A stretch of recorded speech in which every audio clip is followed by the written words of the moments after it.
Welcome to Las Vegas, Nevada. I'm Trunkhead with Trunkhead Gaming. I'm just going to do a quick overview of my BC2 league, which is Ostland for Season 6. Big Crunch 2. This is my second season in the Big Crunch. I finished second in Kislev last year, so let's check it. Look out. It's done by a tier system, so people move up. Supposed to be 4 teams that move up from Kislev. I think 5 did actually this time, which just happens to dropouts and rerolls, etc. And then people from ups move down, and then people who stay in the middle stay where they're at. So this is this 10 teams, so you get 9 weeks of play. Just kind of a short season actually, so these seasons go pretty quick. Uh, there's advantages and disadvantages to both. Some of these teams came from up, some say the word. We'll start with Drac World Beast. Looks like the coach is HUD. Chaos, he's the only Chaos player in the division. He's got this is his killer right here. This guy with AV7 bust. He's got 74 SPP, so he's not going anywhere. You're going to play that guy until he dies. But at AV7 and in this division, which we'll talk about later, I highly doubt that Morgher makes it through the season. We're just hoping he takes some bodies with him, not any human bodies, hopefully. But he's got a killer all in the wings, ready to go, right here with Westgore. I don't know if he named his players or not. I think you should always name your players in a league that you're going to play for longer than one season or more, because you want to grow attached to your players. But anyway, so he's got a backup killer when this guy bites a dish. This guy's only 10 SPP away from piling on, and then he'll get tackle. And there you go. He's got 2 tackle pieces already. This Beastman is AG4, and instead of a sure hands route or an extra arms route ball carrier, he made him a tackle piece. If I had AG4 for my first hit, I don't mind block second, but I might have gone sure hands or extra arms or something like that and make that guy my primary. Probably still your primary ball carrier. He's got a Minotaur. Not many Chaos players go with Minotaurs. This Minotaur has block, so he is better than most Minotaurs. We'll see how long he lives. He will probably get Claw next. In fact, I'm almost 100% positive. I bet your house on it that he gets Claw next.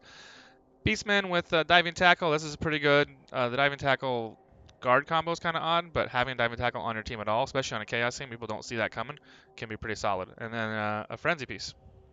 A move 7 Frenzy piece. So there's another guy you could have made your ball carrier. You could have made this sure hands or block.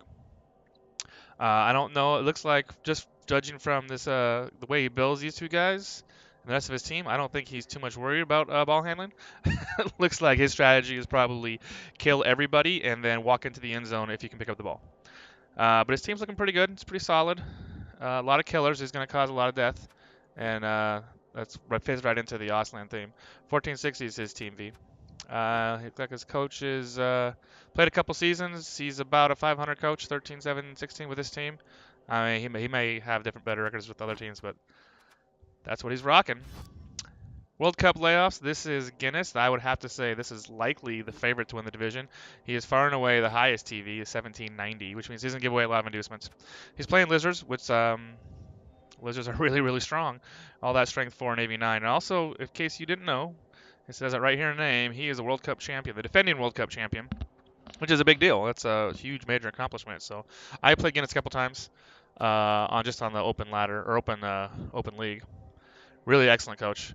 Here we got Saurus all have block, so he's ready to go, and his Croxagore has block and 3 guard. Like, this is just gonna be a beast. You can't move these 2. This right here just knock your block off. I like I like these names. Knock your block off.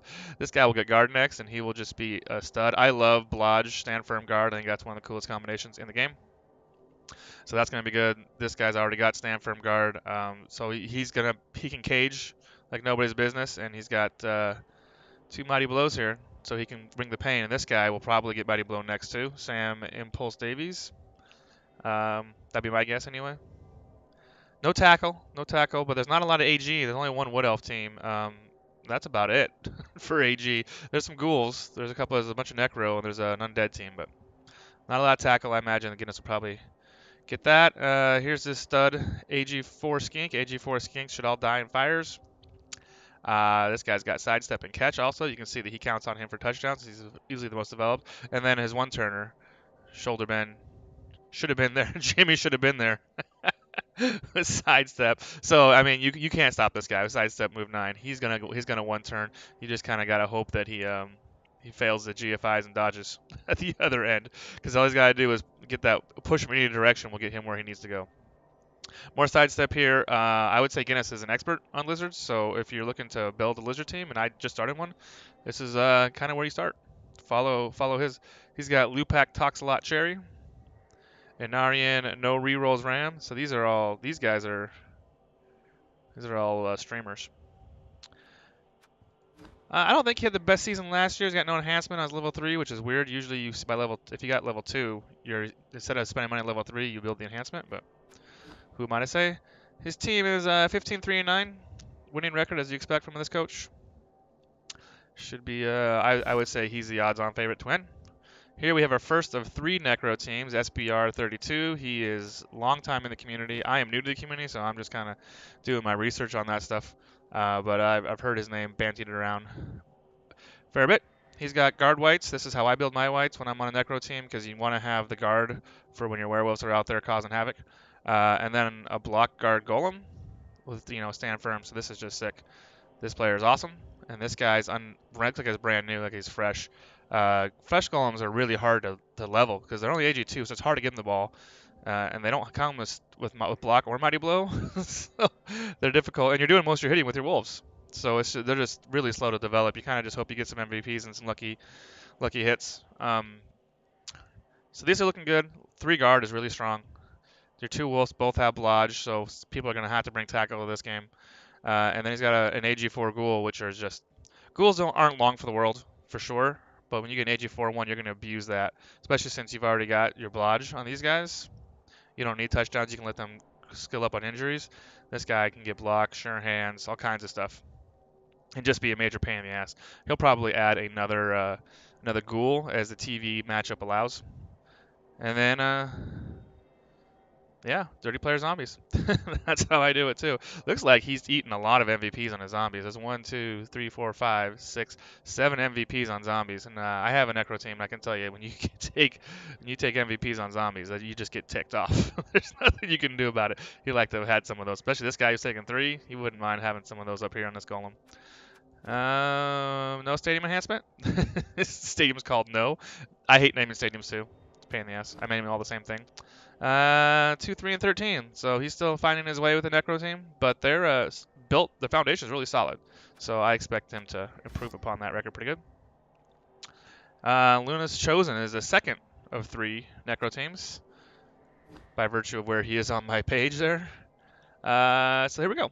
He has a block werewolf. His guys are mixed up, so they're a little more difficult to find. And then a fresh werewolf, which is unusual. I mean, he's got really developed flesh golems. He went Mighty Blow first on flesh golems, which is hard to argue with because they'll generate SPP faster, is the thought there. And then his other hitter is this guy, this Ulrich the Dubious, who he also has Mighty Blow. And then his wolves aren't really hitters. So he's got this guy. These 3 guys can all blitz. Plus his 2 wolves, of course, can blitz. So I mean, he can come at you from any direction.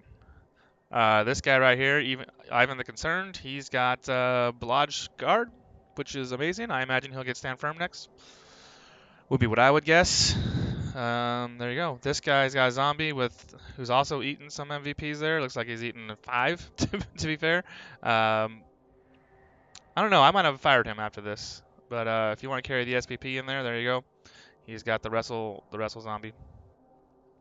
Yeah, it's looking pretty good to him. It's looking like a pretty solid Necro team. No enhancements there. 3, 6, and 4. Like I said, this is kind of a newer team. If you're new to Blood Bowl, it's a newer team. So some people are still finding their ways there. And looks like he may have, just a guess, that he may have taken some early losses with this is a brand new werewolf who's only got 1 touchdown on him.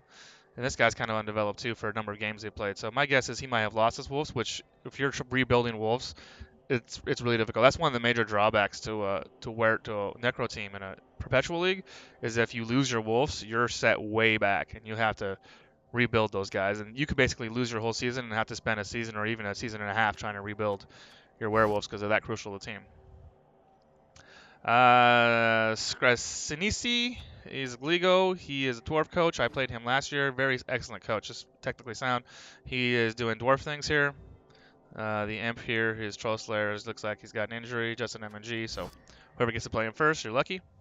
2 Mighty Blows, that will get better by the time the season goes on. You'll start to see that over here.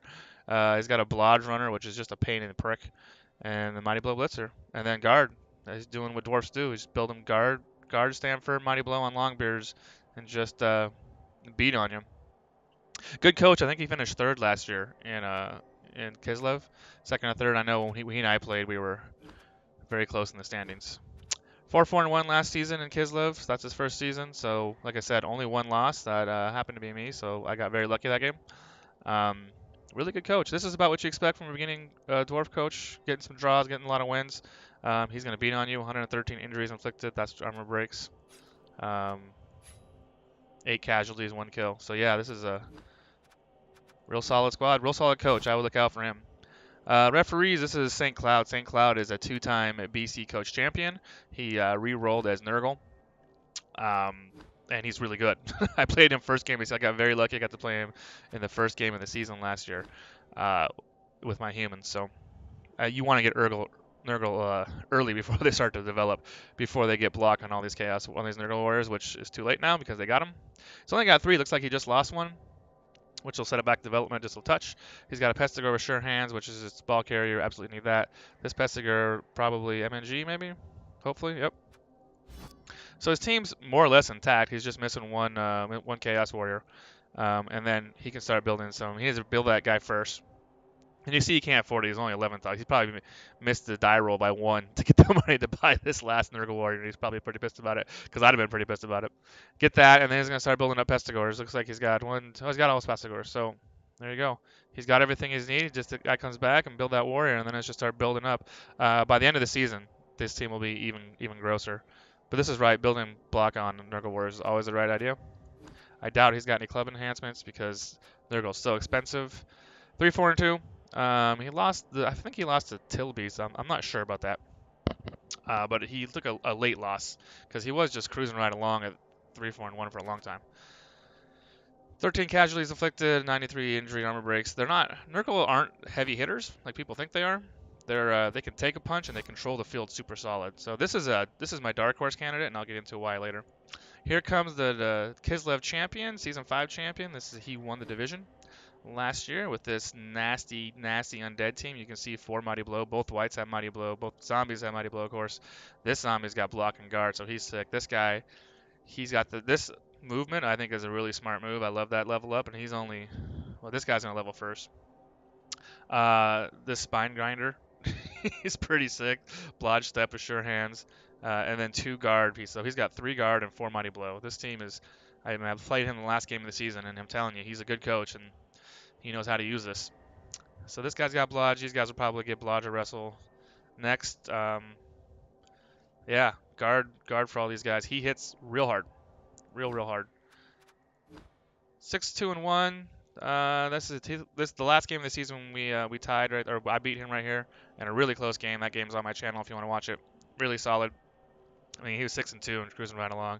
And here you go, 117 armor breaks, 20 casualties, 6 kills. Like, damn. He will put the hurt on you. There's no doubt about it. That's Till Beast. You gotta put him as one of the favorites since he is the Kislev champion. And here is Alini, the Wood Elf. He is a Wood Elf, and it's just a sea of bash. And you can see that last season was kind of bashing Kislev too. I don't think it's as bashy as this season in Ostland, but you can see he's missing some pieces. He's only got 7, 8. He's only got 9 places right now. 10 when this guy comes back. Hopefully with nothing too injured on him. Just an MNG. He's got a lot of dodge. That's going to help him a lot in this division. The division's really super bashy, and they're counting on bashing each other.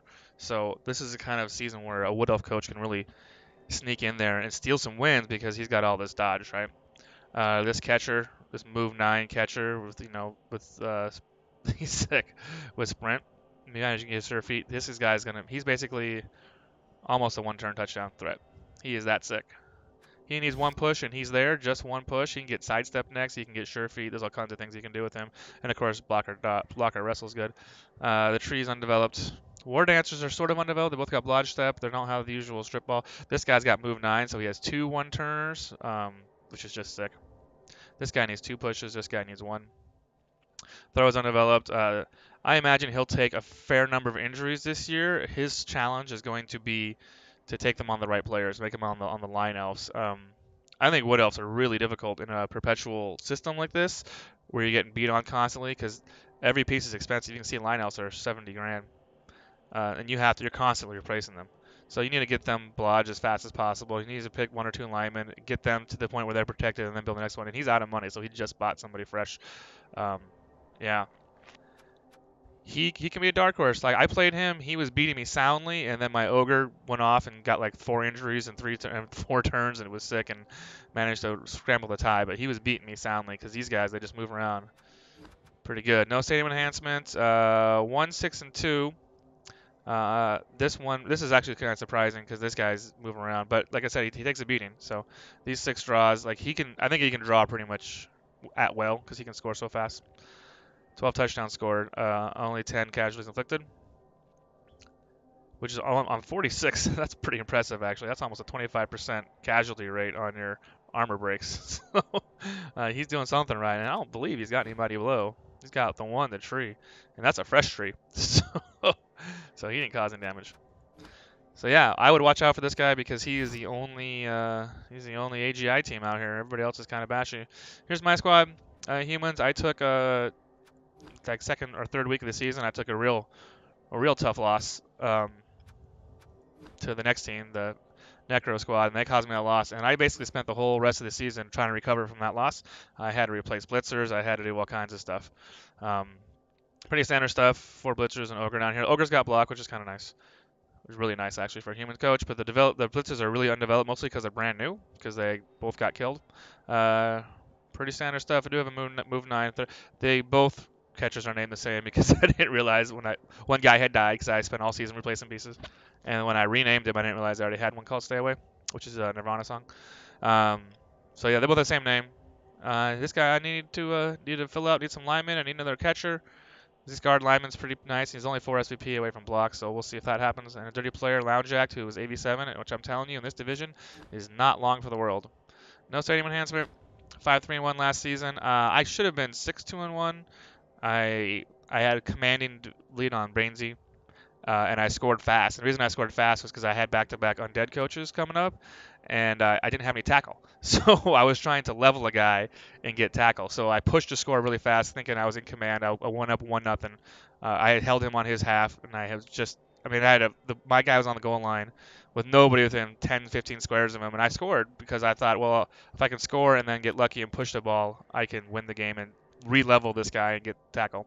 Didn't work out that way. Took a draw. Ended up costing me the season. Costing me second place because I would have won. Having beat Tilby's head-to-head by virtue of that, I would have won the league. So other than that, I don't. This team's it's gonna be a struggle for the humans this season. And then here's the team I lost to, Frank Intel's Fun Bunch. One of these is me. I can tell you that. 7 touchdowns scored, 75 injuries inflicted. That's really good. 9 of those are Kaz's. So let's check out his squad. He's got 2 block werewolves. These guys will probably both get dodge next unless they roll doubles, of course. This is a really developed team. He missed the first, I want to say, game or two in his level last year. This guy is really nice. This Fleshcomb's only 1 injury away from his next level. This guy's doing his usual take forever and guard. That's exactly what I do. He just needs a touchdown. If you have a chance to, you might give him the ball and just throw a ball. These guys both need 1 touchdown apiece to get their levels, and then zombies. So he's a little undeveloped compared to the rest of the Necro teams, but Necro is really bad. So really bad as in they're badass. So quick overview for the squad. We have 1, 2, 3, 4 regeneration, 5 half the squad can regenerate, or half the team has predominantly regeneration. And then these guys everybody, 3 necro teams, 1 undead team, and a chaos team, and a lizard team, and a dwarf team. There is going to be some pain. This is a pain train division.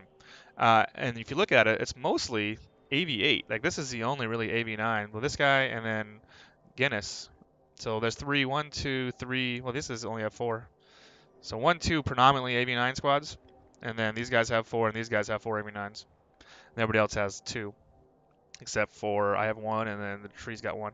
So there's going to be some pain in this division because you have nothing but hitters. Every squad except for the tree helpers and Nirvana and Nevermind, everybody can hit. I mean, these guys all have mighty blow.